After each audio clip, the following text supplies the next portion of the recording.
Dans le 4e épisode des auditions à l'aveugle de The Voice 2023, les téléspectateurs ont découvert Esmé, une jeune femme de 21 ans, qui souffre du syndrome de Gilles de la Tourette.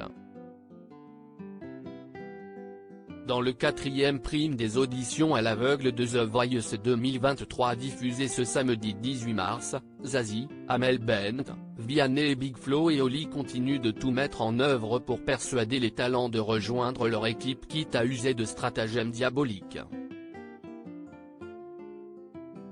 Les talents performent tour à tour sur le plateau espérant intégrer le programme comme Esmé, une jeune femme de 21. Ça fait 12 ans que c'est le rendez-vous de toute la famille devant la télévision. Et le pire, c'est qu'il se disait il n'y a personne dans notre famille qui sait chanter et dans ma tête je me dis vous ne le savez pas mais si, a-t-elle raconté dans son portrait. Qu'est-ce que le syndrome de Gilles de la Tourette dont souffre Esmé, The Voice 2023.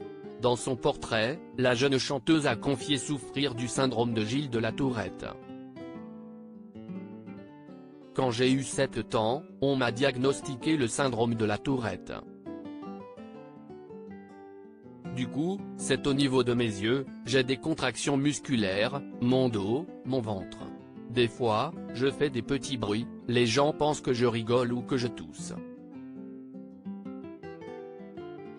Je n'avais pas trop confiance en moi, a-t-elle partagé. Mais qu'est-ce que le syndrome de Gilles de la Tourette ? L'Institut du cerveau, ITC, explique qu'il s'agit d'une maladie neuropsychiatrique à composante génétique caractérisée par des tics involontaires, soudains, brefs et intermittents, se traduisant par des mouvements ou des vocalisations. Ces derniers apparaissent durant l'enfance, entre 6 et 8 ans, et sont presque toujours associés par la suite à un ou plusieurs troubles du comportement, déficit de l'attention, hyperactivité, troubles obsessionnels compulsifs, crise de panique ou de rage, troubles du sommeil ou de l'apprentissage. D'après les chiffres de l'ITC, ce syndrome touche environ une personne sur 2000 en France, entre 0,05 et 0,1% de la population. Gilles de la Tourette, une maladie dont souffrent plusieurs chanteurs pour Esmé, ces tics involontaires disparaissent pratiquement totalement lorsqu'elle chante comme les téléspectateurs ont pu le constater lors de sa reprise touchante de Ne me jugez pas de Camille Lelouch. La candidate a d'ailleurs bouleversé Zazie, la seule coach qui s'est retournée pendant sa performance.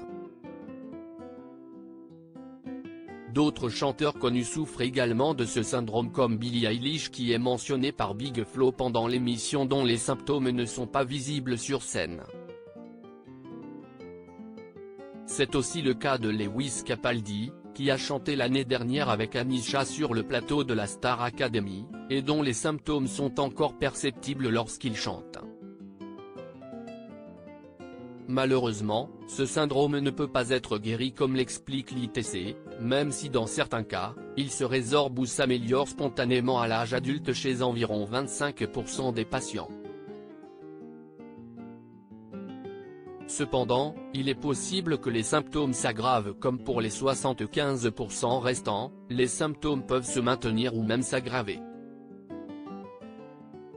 Il existe toutefois des traitements médicamenteux pour diminuer les symptômes comme des neuroleptiques ou des molécules agonistes de certains neurotransmetteurs afin d'améliorer le quotidien des patients et leur insertion scolaire ou professionnelle.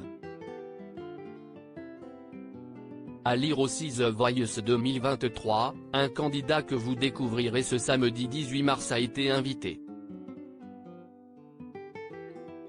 chez Johnny et Laetitia Hallyday.